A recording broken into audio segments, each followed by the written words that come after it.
సమూయేలు మొదటి గ్రంథము 6వ అధ్యాయము.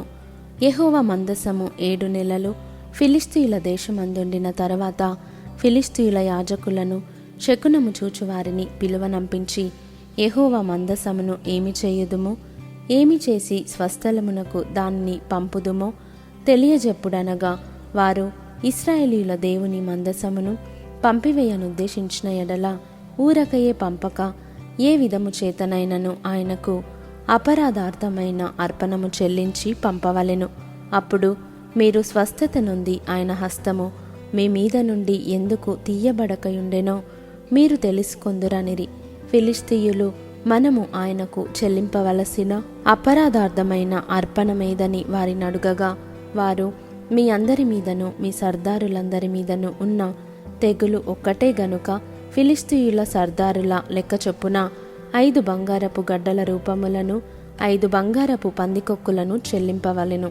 కాబట్టి మీకు కలిగిన గడ్డలుగాను భూమిని పాడుచేయు పందికొక్కులుగాను నిరూపించబడిన గడ్డలను చుంచులను చేసి పంపించి ఇశ్రాయేలీయుల దేవునికి మహిమను చెల్లింపవలెను.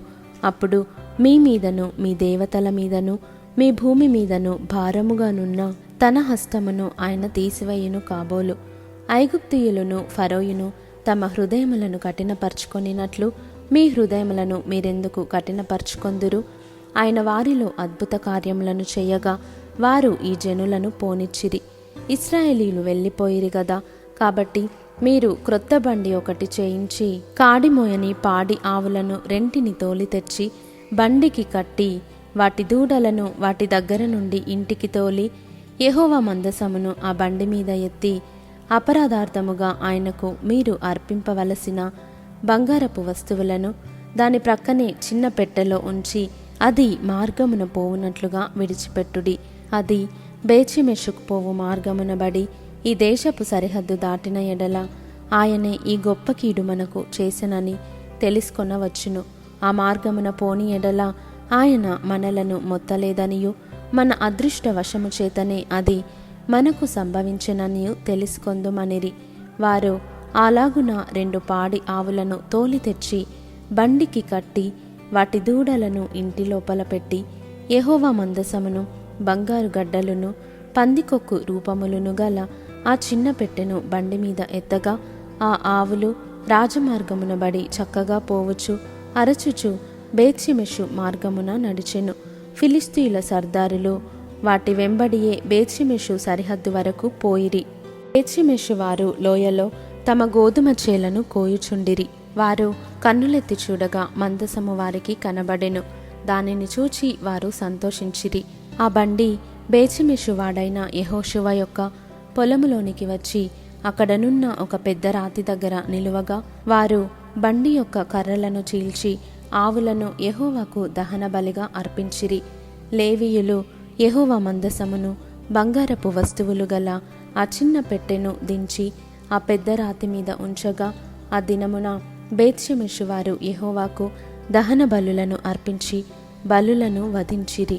ఫిలిష్తీయుల సర్దారులు 5 అంతవరకు చూచి నాడే ఎక్రోనునకు తిరిగి వెళ్ళిరి.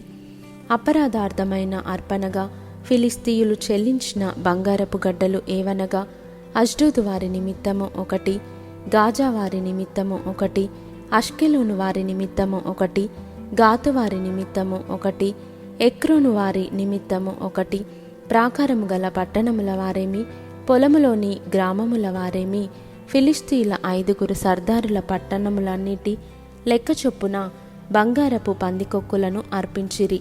వారు యెహోవా మందసమును దింపిన పెద్ద రాయి దీనికి సాక్ష్యము. నేటి వరకు ఆ రాయి బేత్షెమెషు వాడైన యెహోషువ యొక్క పొలములోనున్నది. బేత్షెమెషు వారు యెహోవా మందసమును తెరచి చూడగా, దేవుడు వారిని హతము చేసి ఆ జనులలో 70,070 మందిని మొత్తెను. యెహోవా గొప్ప దెబ్బతో అనేకులను మొత్తగా జనులు దుఃఖాక్రాంతులైరి. అప్పుడు బేత్షెమెషు వారు, పరిశుద్ధ దేవుడైన యెహోవా సన్నిధిని ఎవరు నిలువగలరు? మన యొద్ద నుండి ఆయన ఎవరి యొద్దకు పోవలెనని చెప్పి కిర్యత్యారీము కాపురస్తులకు దూతలను పంపి ఫిలిష్తీయులు యెహోవా మందసమును మరలా తీసుకొని వచ్చిరి. మీరు వచ్చి ఈ దాపునకు దానిని తీసుకొని పోవలెనని వర్తమానము పంపిరి.